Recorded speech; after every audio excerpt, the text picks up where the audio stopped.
Fund establishment and administration. This module is about an essential topic. It is focused on a practical and informed approach to understanding two things. Firstly, fund establishment, being what is interrelated with and follows on from the development of the fund strategy. It is the formalization of the process to launch your fund. In addition, this is when you will set the legal and operational structures in place to support a trusted route to capital raise. Secondly, fund administration, relating to the set of activities that are carried out in support of the process of running an investment fund. These are the set of activities most people setting up their first fund may either be unaware of or simply defer to a later time. We focused on the importance of knowing what they are, understanding the impact it has on your fundraise, as well as the responsibility of reporting to your investors. Choosing your fund administrator well is critical because they are an asset, especially when they are clear on the defined scope of work. They are certainly necessary. We cover in this module the practicalities of firstly understanding the basics and importance of fund establishment. Secondly, understanding what to look for in a fund administrator. Thirdly, key considerations by jurisdiction, regulatory approach, and marketing. And finally, a deeper look at Mauritius as a fund domiciliation choice. We hope you leave this module more aware of the requirements and decisions you need to make with regards to fund establishment and fund administration. Welcome to the module on fund establishment and administration. This is being presented by Rema Imrith and Geetha Dharmaratnam. Fund establishment is very much interrelated with and follows on from the development of the fund strategy. The formalization of the process to launch your fund is what is at the heart of fund establishment. In addition, this is when you will set both the legal and operational structures in place, which are going to support a trusted route to raising capital. So your investors understand that the capital that they're deploying through you is in safe hands. What this includes is it allows a coordinating of the fund launch, supporting the capital raising process, conducting the ongoing day-to-day fund activity, being responsive to investor demands and requests, and keeping up with market changes and regulations. One of the first decisions you're going to be looking to make is about jurisdiction. There are 3 jurisdictions that get used for Africa. The first is Mauritius. It is a usual choice for African funds and is really recognized by most limited partners. You have the Cayman Islands. It's sometimes preferred by North American investors. You have Luxembourg, which is increasingly chosen by family offices in Europe. There are concerns you as a fund manager will have when you're thinking about the fund administrator and the fund administration process. There's 6 here that I'm going to touch on. The first is the fear of losing control to fund administrators in terms of managing the investor relations. That's a tough one. You want to counter that by making sure that you've agreed with your fund administrators how it is the engagement with the investors is going to take place, and the communication between you and the fund administrators is going to be critical. The second thing is a lack of understanding. As a fund manager, you might be concerned that the fund administrator may not understand your product, your investment strategy, and therefore there may be a lack of proper communication. So one way to overcome that is making sure that you are pitching to your fund administrator so they understand in the same way you would pitch to an investor to understand your strategy. The third potential concern is about trust. And this is the ability to trust an external service provider to deliver in the same way that you as an internal team will provide. So the thing to do there is to agree not just the scope of work, but to also agree a service level agreement, which allows you to ensure that you are building trust, but you have process in there as well. A fourth area you might be concerned about is a concern about data protection and cybersecurity. when working with the fund administrator. There's a lot of confidential information which is going both ways, from your LPs to you as the GP, from your portfolio companies to you as the GP, from you as the GP back to the LPs. So these are some of the things you want to due diligence at the time at which you're selecting your fund administrator, and keep on top of as well, by the way. The fifth concern that you might have is service quality issues. That consistency in the delivery of service or the quality of service is a typical concern. And one way to ensure that this is something you're on top of is making sure that you are reviewing it on a regular basis. So rather than just passing information on to your fund administrator and expecting them to onward pass it on, it's to keep an eye and keep engaged with your fund administrator. Finally, a concern is about staff turnover. Our business is so much about human relationships, and it's very normal and very natural to get to know one or two people within the fund administrator who are your people. If those people leave, you might be concerned as to what happens. Are you going to be well looked after, etc. So fund administrators are companies just like any other company in the world. And so sometimes people leave. So one way that you want to counter the concern of staff turnover is making sure you're diversifying who it is you're engaging with on their side. So more than one person understands you, understands how you like things done, and understands the strategy that you are deploying. There are three major types of decisions that you are going to need to make. And these will help you understand as well as navigate both the legal and regulatory complexities of establishing the first fund. To be honest, you still need to do this with Fund 2, Fund 3, and so forth as well. But you will be more knowledgeable by that point. The first is jurisdiction. You need to choose the right jurisdiction for the fund, but this depends on multiple things.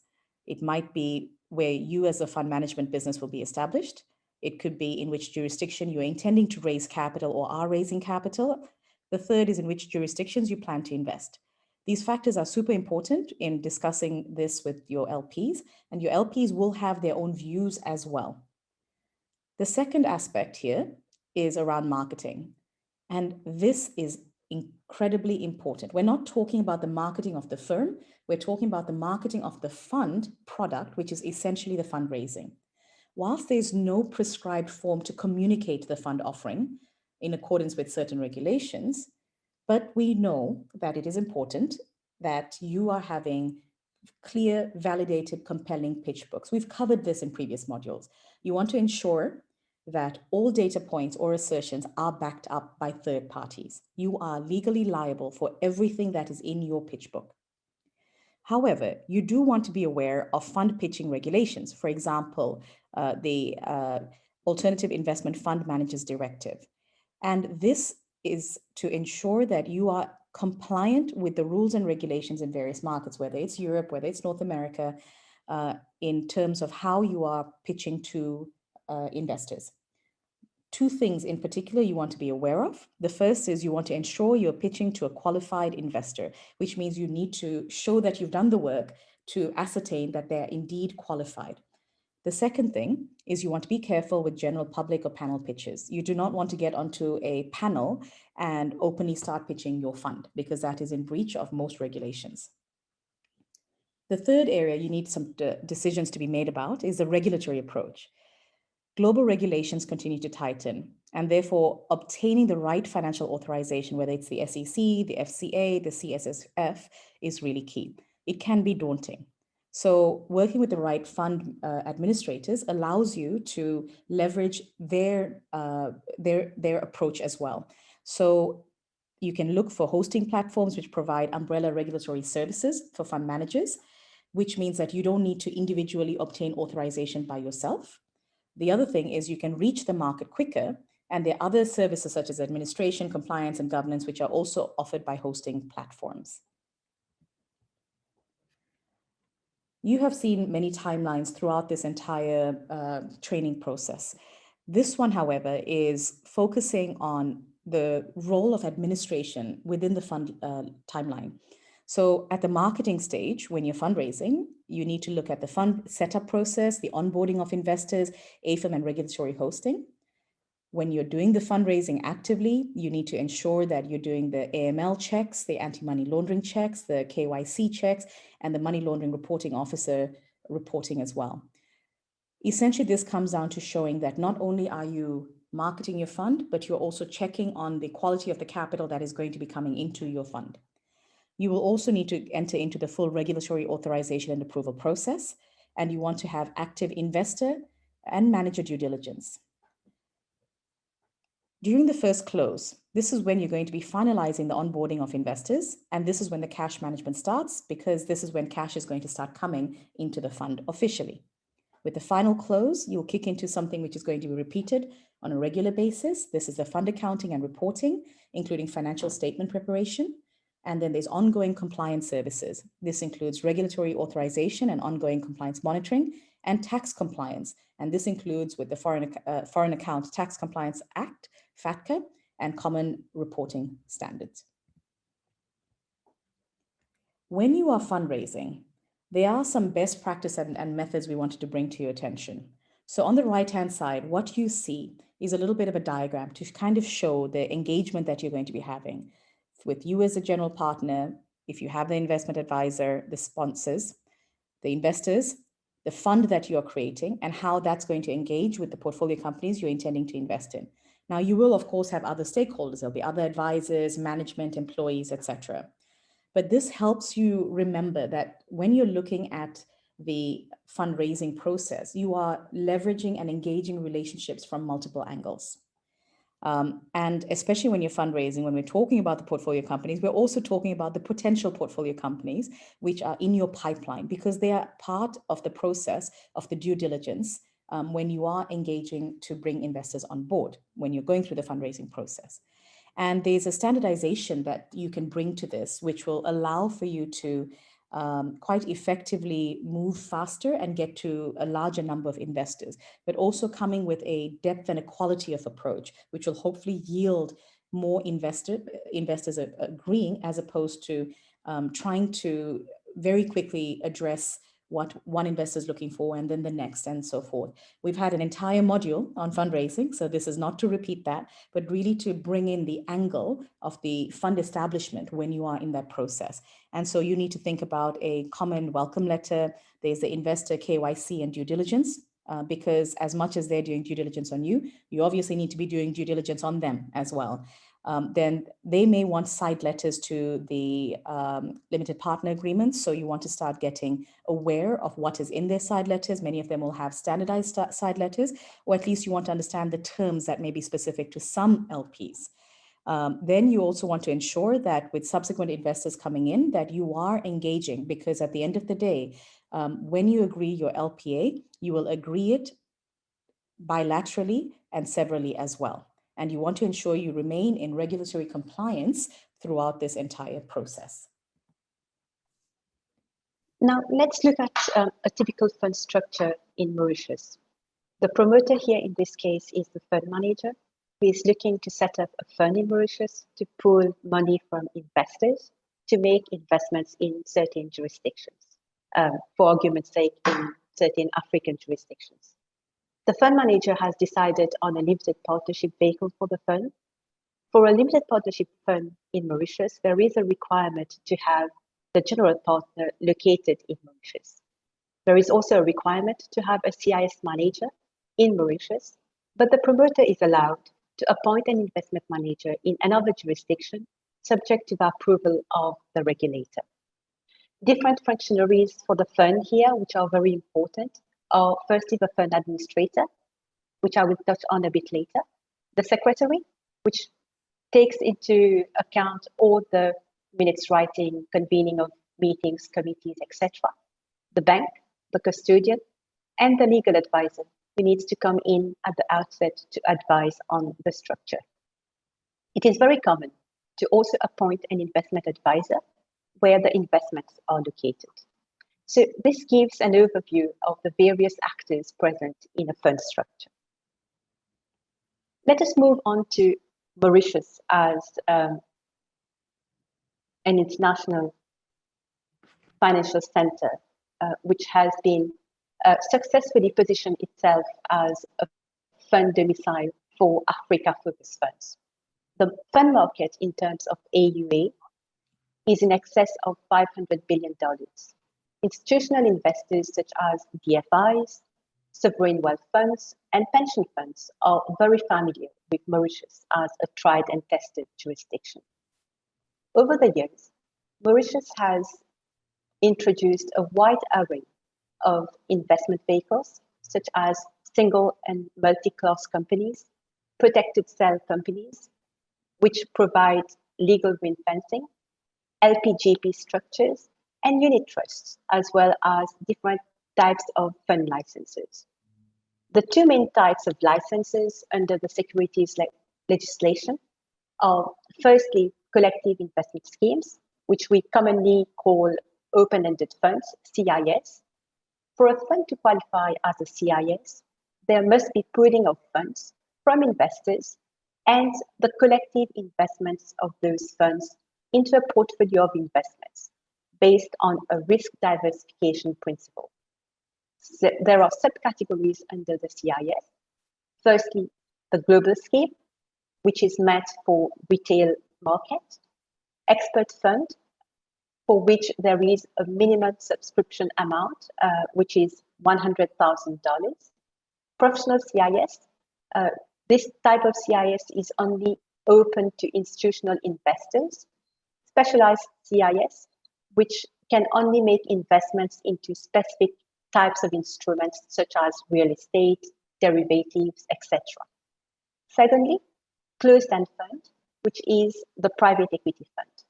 Since the introduction of the Limited Partnership Act in 2011 in Mauritius, limited partnerships have become a preferred vehicle for private equity fund structuring.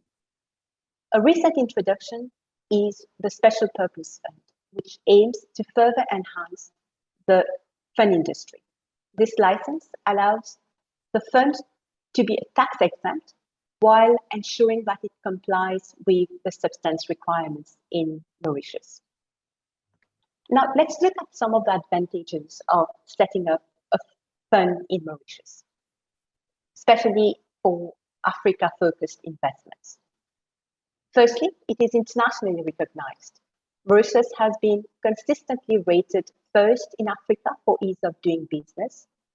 Mauritius is an African nation and is member of major African blocs such as SADC, the COMESA, the African Union, without being on the continent, which represents a significant risk mitigating advantage for GPs targeting international investors for African investments. Other benefits are modern and hybrid legal system, arbitration center for Mauritius. The Privy Council of the UK is the ultimate court of appeal, which provides a lot of comfort to international investors. Mauritius is also located in a convenient time zone between Asia and Africa, GMT +3 and Central African time +2. There is also a good pool of skilled and bilingual workforce at affordable cost of employment, as well as the presence of international banks and Big Four audit firms. In terms of the tax rate, the corporate tax rate is 15%, with a partial exemption applicable on certain streams of income, bringing the effective tax to a maximum of 3%. There is no capital gains tax in Mauritius, no withholding tax, and no exchange control, which means that there is free flow and repatriation of capital. Mauritius also has a very good network of double taxation treaties and investment promotion and protection agreements with African countries. We often do not talk a lot about these investment promotion and protection agreements, which we call IPPAs. These provide protection against expropriation of assets, and again, give a lot of comfort to international investors looking to invest in Africa. So let us look at what is a fund administration. Fund administration is the name given to a set of activities that are performed in support of running of a fund. The types of fund can include mutual funds, hedge fund, private equity fund, venture capital fund, or other similar vehicles. Typically, fund accounting and transfer agency come under the umbrella of fund administration. Under fund accounting, we usually talk about NAV calculation, net asset value, which represents a fund's per share market value.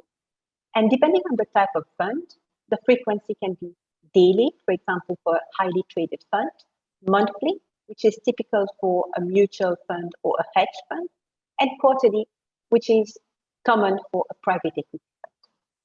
Preparation of management accounts, which can be required under law. For example, in Mauritius, it is a requirement to produce quarterly management accounts, or it can be a requirement of the investors. Preparing the annual financial statements, which can be under IFRS, US GAAP, Lux GAAP, depending on where your investors and where your investments are based. Fund administration activities also comprise of making sure that the fund has done its statutory filings on time and liaise with the auditors, which can be quite tedious, especially if proper planning has not been done. As far as transfer agency is concerned, this relates to all the investor services, such as producing investor statements, maintaining investor records, processing subscriptions, transfers, redemptions, processing capital calls and distribution notices, and attending to queries of the investors. Increasingly, we see a lot of regulatory compliance activities and reporting that form part of fund administration.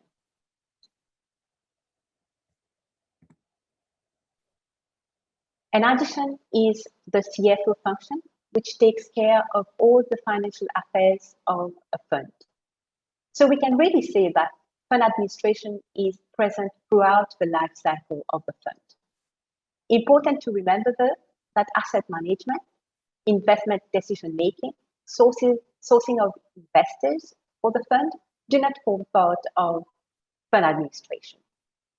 Now, the question is whether to carry out these activities in-house or outsource to a professional service provider. So now let's look at the benefits of outsourcing. There has been a definite shift in mindset by fund managers who adopt more easily the outsourcing model as a tried and tested model. The early adopters were hedge funds, and then the others followed in order to gain quickly know-how and increase efficiency. Today, outsourcing is an accepted and growing practice in the fund industry. Some of the reasons why this change in mindset. Firstly, the pace and complexity of regulatory changes. This has had a major influence on the fund industry. There are international standards such as FATCA and the Common Reporting Standards, which funds need to comply with, but also a host of regulations locally that are being introduced almost every year, which require heightened compliance for the funds and their fund managers. Previously, a director or an officer of the senior management team of the fund manager could easily take care of the compliance obligations. But today, significant resources, effort, and financial investment are required to comply with the detailed and rigorous reporting obligations. As adherence to these regulations is absolutely critical, fund managers need to consider whether they have the resources in place now and going forward to continue complying with more regulations. Secondly, LP and investor pressure. Expectation of investors has gone up, and they have a stronger influence on the way a fund is managed.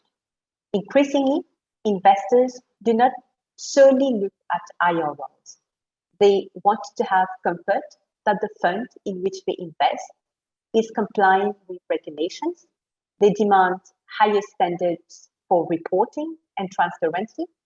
And to add to these, they look at broader range of data points and greater level of detail. And all these, they need it in real time. Thirdly, access to specialist technology. Scale and speed of technological innovation is another reason why fund managers are opting for outsourcing. For all but the biggest fund management houses, the cost of buying or building in-house tech solutions can be prohibitive. Another reason is the increased governance requirements. This is linked to LP demands for greater independence and make sure that proper checks and balances are in place. LPs now even insist that managers outsource fund administration as a condition of commitment. They have greater confidence knowing that independent subject matter experts are involved in financial reporting, regulatory, compliance, and other complex matters regarding the fund operations. From a fund manager's perspective, partnering with an independent and reputable fund administrator can often help with the success of their fundraising activity. Let's look at the impact of COVID-19 on fund administration outsourcing. Regardless of the industry, we have seen the pandemic either increase existing trends or force change. The fund space is no different. According to the Private Funds CFO Insights 2020, there is a steep increase in fund managers looking to outsource fund accounting, compliance, and technology, and this will continue. We have seen CFOs who have had to recalibrate their operating model to navigate through the crisis and have faced disruptions, which have made them turn to an outsourced fund administrator, not only for their funds, but also for their in-house affairs. So there are obvious benefits to outsourcing. Let's look at some of these. Firstly, keeping fund administration in-house requires continuous investments, and increasingly LPs are putting pressure on margin and fees. Outsourcing represents a good way of bringing efficiency to a fund manager's processes, which positively impacts margins.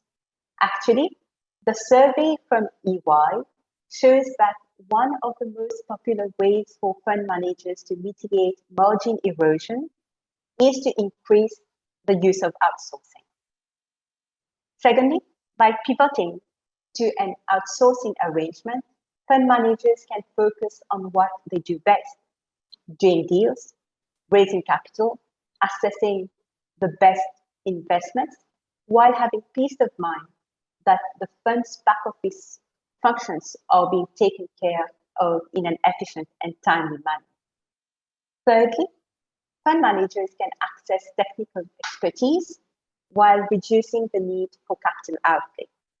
This is even more relevant when some of the fund administration tasks are cyclical. It also provides immediate access to resources without having to go through the time and cost of recruitment, training, etc. Another benefit is that fund managers get access to a whole team of experts that live and breathe the subject matter. Specialized accounting systems have become truly essential in our industry, but they can be very expensive, not only the capital cost, but also the cost to support, to maintain, and train resources on these systems. Managers can also look to their administrators to point out blind spots, advise on best practices related to new and changing regulatory environment. The quality of fund administration and compliance is really important, given fund managers target the same circle of institutional investors who are more and more careful with whom they allocate their money.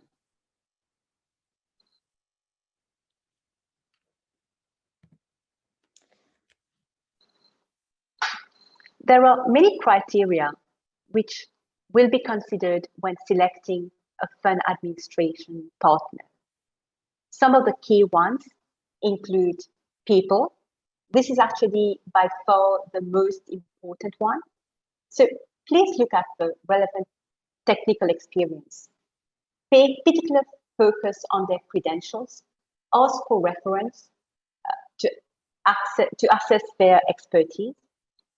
Look at cultural fit with your organization. This is extremely important for a long-term relationship. Meet more than just the salesperson. Ask to meet the operational staff who will be actually conducting the day-to-day administration of your fund. Ask questions about staff turnover rate, because you don't want to keep having a settling in period at regular intervals, because there are changes in the team administering your funds. Secondly, technology. Flexibility to support your specific funds needs. Investor reporting capabilities. Remember LP expectations. Web-based options. Make sure automation is within your criteria, as this can mitigate the fear of losing control over your investors. Look at the breadth of offering of the fund administrator. A one-stop shop will make life easier for the fund manager now and in the future. Reputation of the fund, of the firm. This will make your prospective investors sufficiently comfortable. Fees. An important aspect is to look at the clarity of the fee structure. Make sure that there are no hidden costs or hidden charges. Look at the contractual terms carefully. Ensure that fees cannot significantly ramp up after an initial period. Consider your roadmap for the future. Will the selected provider remain relevant throughout the life of your fund? Ask for industry certifications. The expected internal controls, securities, are these in place? In the fund industry, certifications such as SSAE 18 and ISAE 3402 are very important, as well as information security standards. Business continuity processes. COVID-19 pandemic has shown us that this is very important. Ask for the disaster recovery plan and the BCP processes. Very often, fund managers ask the question about when to bring in a fund administrator. The answer is as early as possible. And why? Introductions to key intermediaries. Fund administrators, they work with a number of intermediaries and they can recommend and make introductions. They also have seen a number of fund structures during the cycles, and they can easily give input into the LPAs and the PPMs whilst these are still in draft form. They can support in the completion of any due diligence questionnaires from prospective investors. They can help set up the data room. Attendance at meetings with prospective investors, be it physical or virtual. Many fund administrators will not charge for their fund services until the fund achieves a first close. Or if they charge, it will usually be a small retainer. So please make sure that you bring in the fund administrator as early as possible in order to make use and take advantage of the expertise and experience of these fund administrators. So one last thing to touch on here is the technology for fund administration. And there are many alternatives which are available, and you want to ensure that what you sign up to and what you get is really fit for purpose, is fit for the size of fund you are, the complexity of the number of investors that you have. And this is something that you want to have a discussion with your fund administrators about. So this includes a number of systems. The first is the fund accounting system. Something like eFront is very well known within the industry, used by many African funds. It's quite large. Then you want to think about having web-based data rooms or portals. This is what is going to be used during the fundraising process and on an ongoing basis to be able to provide information back to your LPs. You want to ensure that you have got no cybersecurity issues, so think about confirming that. But There are also a lot of quite affordable options available now for web-based data rooms. Some people actually just use Google Drive now as well. Then you want to have some sort of portfolio monitoring solution. This makes sense as your portfolio gets much larger. So for a first-time fund manager, you might start with something which is maybe Excel-based or something which is more manual. But over time, as it grows and with new technology solutions becoming available at an affordable price, this starts to become more accessible. When you think about data warehousing, this is where you're going to have information for investor information on deals, pipeline, track record, etc. This is one of the things that it's helpful to have a technology solution for, which is not which is not email based rather. Automated banking solutions are par for the course right now. And then larger fund managers are really implementing more and more workflow tools. And this allows for you to have clarity over what is happening. There are a couple of things which are emerging in the future. One is blockchain, which is providing security around investor records. The other is robotics in terms of being viable for high volume manual activities, including reconciliations. So as we come to the end of this module, there are 6 tips that we wanted to leave with you. The first is you want to really stick to the process. The steps on the fund establishment are set. You want to acquaint yourself with them early on so that you can actively manage the fundraising through to closing in the time frame that you are expecting without any surprises. The second thing is making some decisions around what you want to have in-house versus what you want to have outsourced. It is very tempting to conserve cash and to try and carry out a lot of your tasks in-house, to do this yourself. The technical aspects of fund establishment are too critical to take the risk. Use specialized advice as needed. The third tip here is really be aware. Know what the regulatory environment you're working within is, and you want to understand this from fundraising to the LP background checks to the choice of jurisdiction. The fourth tip here is you want to pick well and plan. Your fund administrator is really an essential part of the running of your fund. So you want to ensure you choose them well and agree both the scope of work to be undertaken as well as a service level agreement. Shop around and make sure that you are really aligned with the individual and the firm that you choose as your fund administrator. The data room, we've talked about technology solutions, but there's also a point of making sure you maintain a clean data room for communications, which means you have final versions of reports and you have got them in time to meet your reporting requirements as you've agreed with your investors. There are very much low cost options available now, and all reporting and disclosures should be well documented and backed up. Finally, when it comes to investors and jurisdictions, some investors have strong preferences or requirements on the jurisdictions they expect. Research that ahead of time so you can understand both the commercial and financial repercussions of this, because you may find that you need to go into multiple jurisdictions and there'll be a cost to that. So know this ahead of time, and this may affect who you're fundraising from and how you're fundraising from them. We wish you luck.